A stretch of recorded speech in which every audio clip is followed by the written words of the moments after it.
Las infecciones intrahospitalarias han sido reconocidas como un problema de salud pública, dado al incremento de la morbilidad y mortalidad que producen los pacientes, el aumento por los costos en la atención, el desarrollo de resistencia a los antimicrobianos y además porque en la actualidad se ha convertido en un indicador de calidad.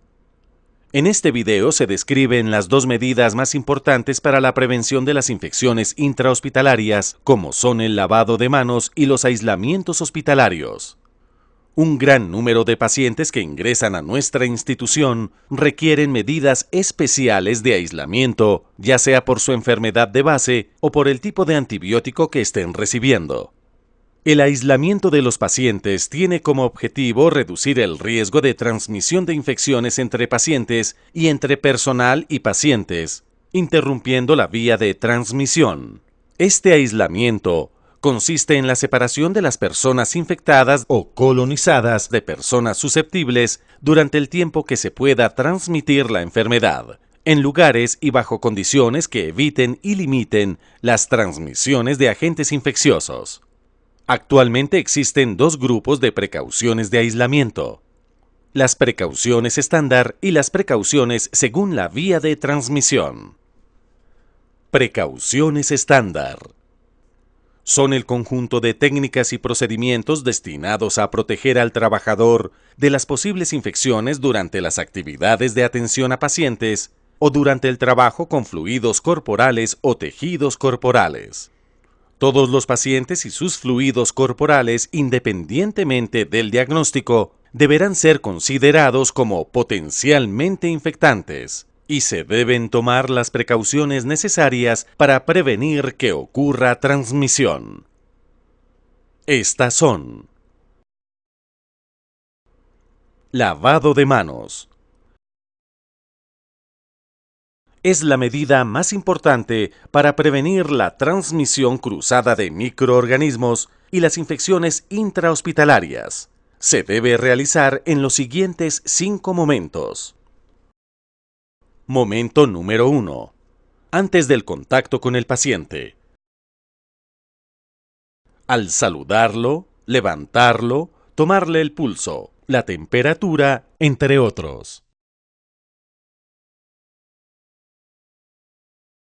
Momento número 2. Antes de realizar una tarea aséptica.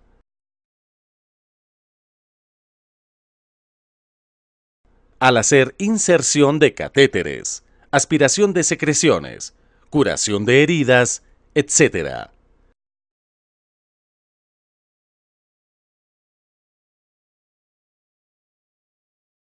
Momento número 3. Después del riesgo de exposición a líquidos corporales. En la manipulación de tubos endotraqueales, catéteres urinarios, sondas nasogástricas, entre otros.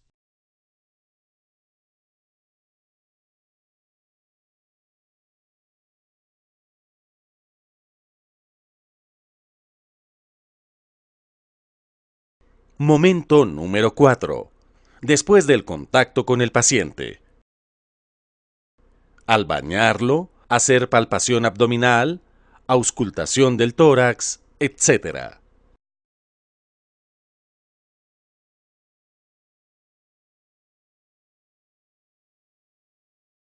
Momento número 5. Después del contacto con el entorno del paciente.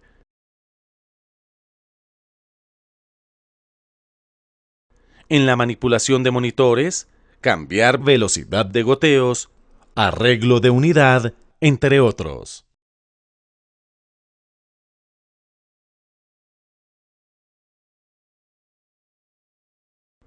¿Cómo lavarse las manos con agua y jabón?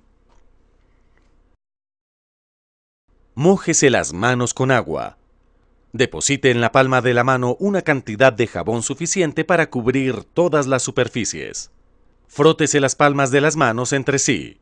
Frótese la palma de la mano derecha contra el dorso de la mano izquierda, entrelazando los dedos y viceversa.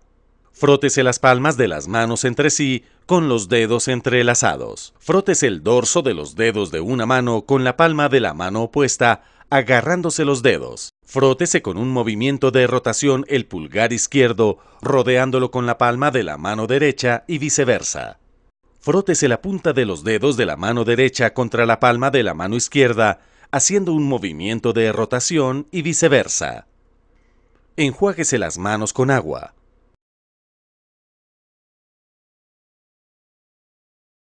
Séquese con una toalla de un solo uso.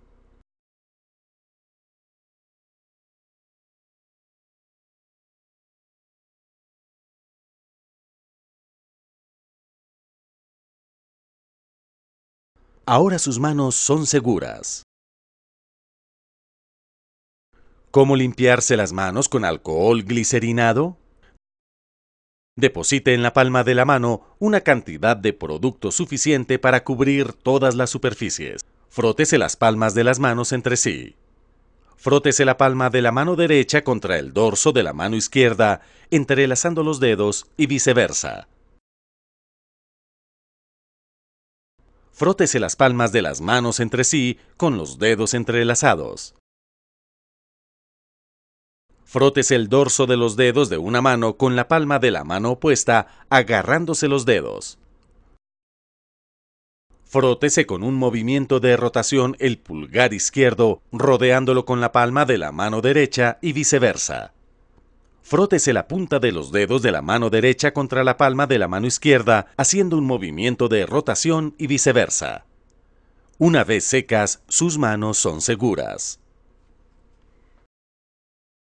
Tapabocas y gafas.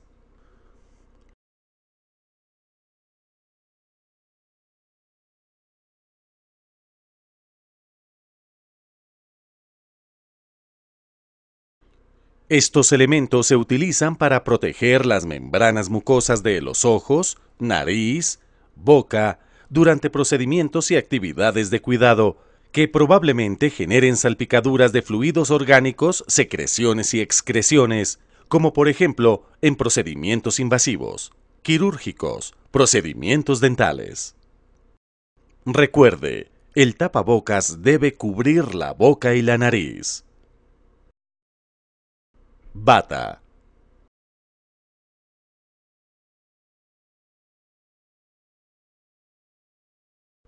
Esta se utiliza para protección de la piel, evitar salpicaduras de fluidos corporales, secreciones o excreciones en la ropa durante procedimientos. Después de retirarse la bata, no olvide lavarse las manos para evitar la transferencia de microorganismos.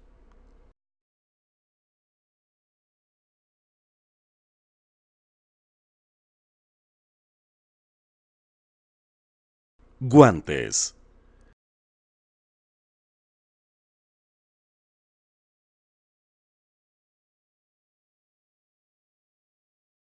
Pueden ser limpios o estériles según el procedimiento a realizar.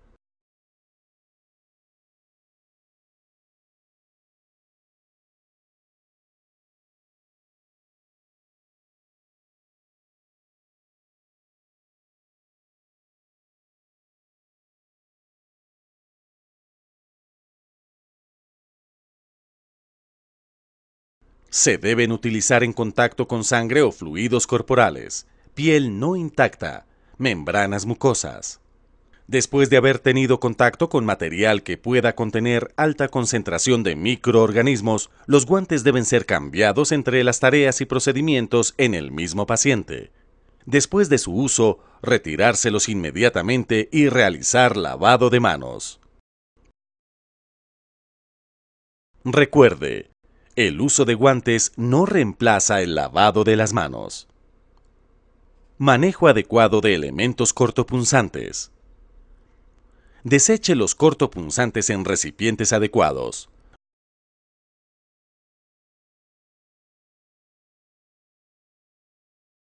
No reenfunde las agujas.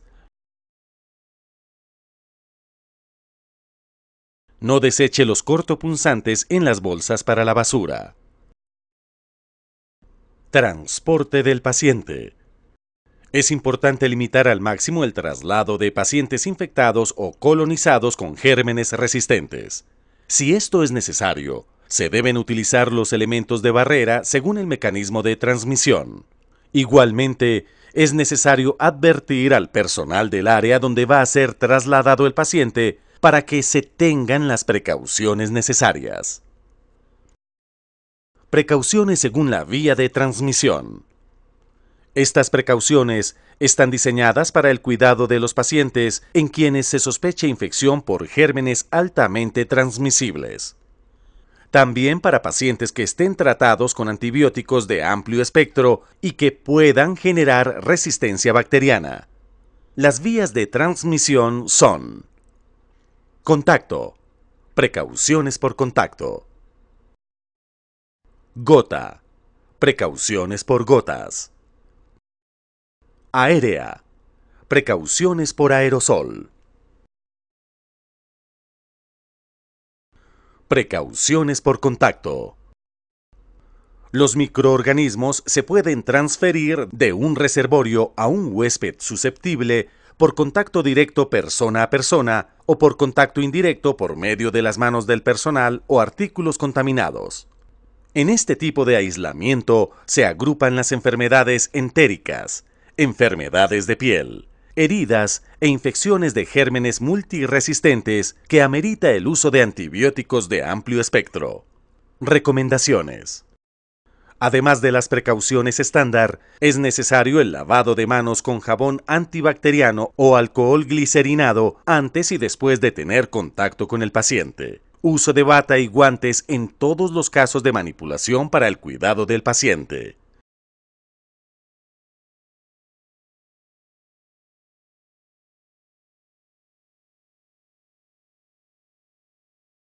Quítese la bata y los guantes antes de abandonar la habitación y realice lavado de manos.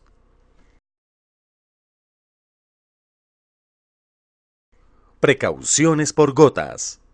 Se define como el aislamiento que se debe tener cuando la diseminación de partículas son mayores de 5 micras, generadas al toser, hablar o estornudar, y permanecen suspendidas en el aire por cortos periodos de tiempo. Estas precauciones se deben utilizar en pacientes en los que se sospeche o se confirme sepsis, meningitis o neumonía por Haemophilus influenza o Neisseria meningitidis, tosferina, infecciones virales como influenza, etc. Recomendaciones. Además de las precauciones estándar, es preferible habitación individual y el uso de tapabocas convencional. Precauciones por aerosol. Se define como el aislamiento que se debe tener cuando la diseminación de partículas son menores de 5 micras, generadas al toser, hablar o estornudar, y permanecen suspendidas en el aire por largos periodos de tiempo. Estas precauciones se deben utilizar en pacientes en los que se sospeche o se confirme infección producida por microorganismos patógenos como sarampión, varicela, herpes zóster, tuberculosis pulmonar o laringea y rubeola. Recomendaciones. Además de las precauciones estándar, es necesario habitación individual y el uso de tapabocas de alta eficiencia N95. Ante el importante número de pacientes severamente inmunocomprometidos, el Comité de Infecciones decidió incluir el aislamiento protector, además de las precauciones estándar. Es necesario habitación individual, uso de tapabocas convencional y uso de guantes en todos los casos de manipulación para el cuidado del paciente.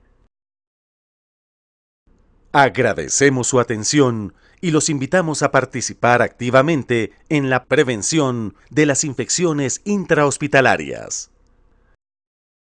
La